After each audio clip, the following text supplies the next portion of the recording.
Hey everyone, this is Bola. I'm the founder and CEO of Clever Girl Finance, and welcome to Clever Girl Finance TV. So in this video, we're going to talk about budgeting, specifically how to stick to your budget. People tell me all the time, I tried budgeting this month and it didn't work. I blew my budget. I'm always over my budget. And so these 6 tips are going to help you stick as close to your budget as possible. But before I get into this video, I want you to keep in mind that budgeting is about progress, not perfection. So whatever you're thinking about having a perfect budget every single month, let it go, because sometimes that's the thing that makes people not actually work on their budget, not actually attempt to budget. So let go of that perfection and instead think of your budget as a work in progress. And your goal is to get as close to your plan as possible. And if you don't, then it's okay to reset for the next month. So when it comes to budgeting, it doesn't have to be scary or overwhelming. And if you're in that space, I highly encourage you to find a budgeting method that works for you. A lot of people feel overwhelmed by their budgets because they're following a style or a method that doesn't fit into their lifestyle. So it could be using a spreadsheet, it could be using an app, it could be using a notebook and paper. Ideally, you want to test out these different budgeting methods and styles and then find a style or method that works best for you and fits into your lifestyle. And I'll link an article that we wrote from Clever Girl Finance about the different budgeting methods so that you can test out different ones to find out what will work best for you. However, it's important to keep in mind that in order to achieve your financial goals, in order to achieve the things that you want for yourself that money can help you attain, you're going to have a plan for your money and tell your money what to do. And that plan to tell your money what to do on a monthly basis is your budget. So let's get into 6 key tips to help you stick to your budget. The first thing you want to do is call it something fun. Who says a budget has to be called a budget? As a matter of fact, I have talked to so many people who just the idea of the word budget has completely demotivated them from even wanting to attempt to create one. So call your budget something fun. Call it a plan. Call it because I'm so amazing, I'm gonna ditch this debt plan. Call it because I'm so fabulous, I'm building wealth plan. You don't have to call it a budget. Call it something that inspires you to want to look at it every day. Something that inspires you to want to open that app or that spreadsheet. Something that gets you excited. There's no rule that says your budget has to be called a budget. The second key tip is that you want to create a budget in advance of every single month. This way, you have an idea of what expenses are coming up. No 2 months are the same, right? So one month you might have a friend's baby shower to go to or a bridal shower. Another month you may have a road trip with your family. Another month you may have some expenses that you know are coming up that you need to pay for. So you want to make sure that you plan your budget in advance of every month so that once that month comes around, you're not scrambling. And you're not overwhelmed by trying to create a budget in the middle of a month. So take some time out, like 30 minutes or an hour, a few days before the month begins, and lay out your income and your expenses, and also the expenses that you know are coming up. So you'll have 2 types of expenses. You're gonna have those recurring monthly expenses that you pay every single month, like your housing, your insurance, utilities, those are examples. And you're also going to have those expenses that are one time or, may not necessarily be expenses that you pay very often. And so as you look at each month on its own, you can start to determine what are those one-off expenses and build them into your budget. And so it's really important that you have a plan for your budget in advance of every month.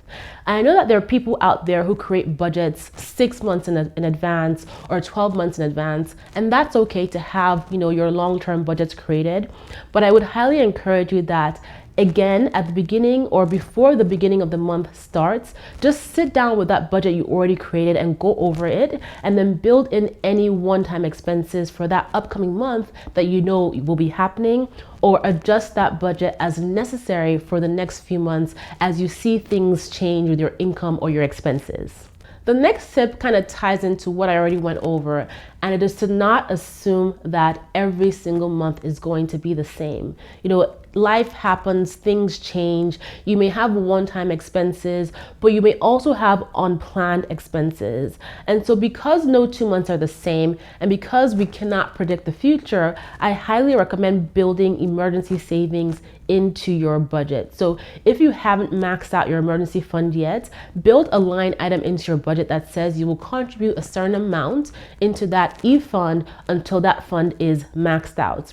You also want to see if you need to have a sinking fund for specific planned expenses that you know are coming up. So new tires on your car, a trip with your friends, a wedding you have to attend, things like that. You want to lay out what those costs are going to be and then create a fund for each one of those big ticket items that you know are coming up, and then break it down and build it into your budget as well, so that you're now contributing every single month to your emergency fund and also to your sinking fund. So tip number 4 is you want to base your budget on your projected income for that month. So how much do you know, or how much do you think you're going to make this month or next month, and then use that to establish your budget for that month. And the reason why I highlight this tip is because a lot of times people just assume that they'll take their annual salary and divide it by 12, and that's going to be the amount they use every single month. However, there are going to be months where you may get a bonus or a tax refund, or months where you may earn less for whatever reason, right? If you are looking for a new job or you get laid off, unfortunately, there may be times where you earn less. And so you want to start to project your income for each month. And as you project your income, you can also plan for those months where you're earning more. The last thing you want to happen is have more money coming in, but not have a plan for it.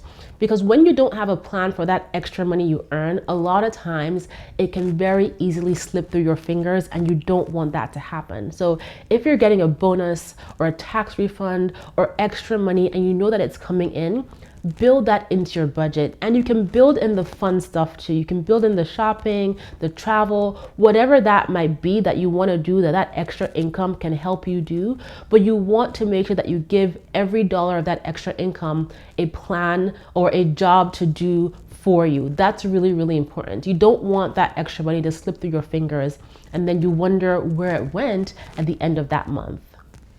Tip number 5, you want to pay your expenses before you splurge. And that means paying yourself first. That means making those transfers to your retirement savings, to your e-fund, to your sinking fund, to whatever obligations that you have. If you have tithes to pay, you want to make sure that you pay yourself, you pay your expenses first before you go out, shopping, hanging out with your girlfriends. It's all about making sure that the necessary is covered first before you spend on the non-necessary or the non-essential parts. This way, no matter what happens, you know that all your bills are paid and all your core financial obligations are met, and then whatever you have left over, you can have fun with it without feeling guilty.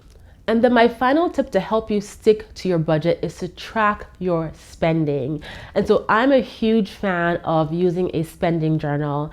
And this just helps you track how you're spending, track your actuals against the amounts you have budgeted for in each category of your budget as you make progress through the month, so that you can see how you're doing with your budget.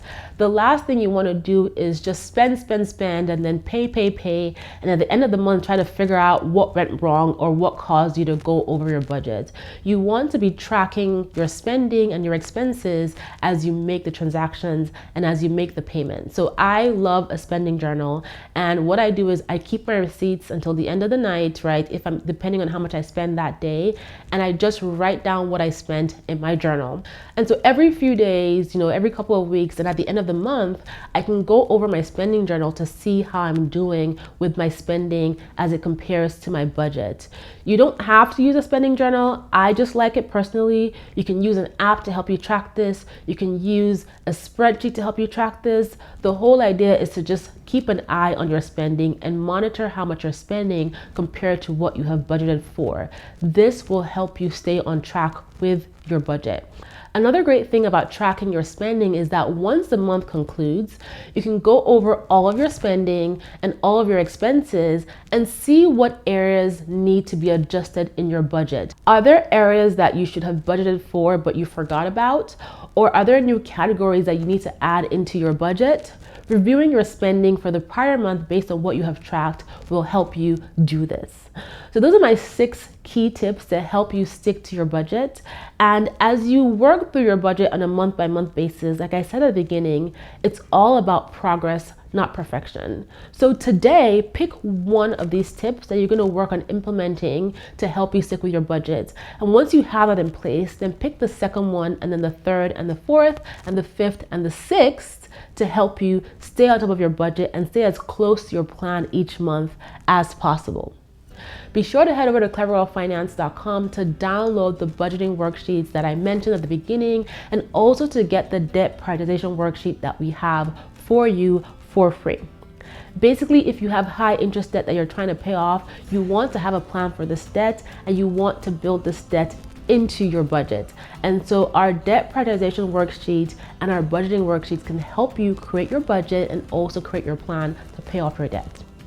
And finally, if you don't already, follow us on Instagram at clevergirlfinance. We have a great time engaging over on that platform. Thank you guys so much for watching, and I will talk to you soon.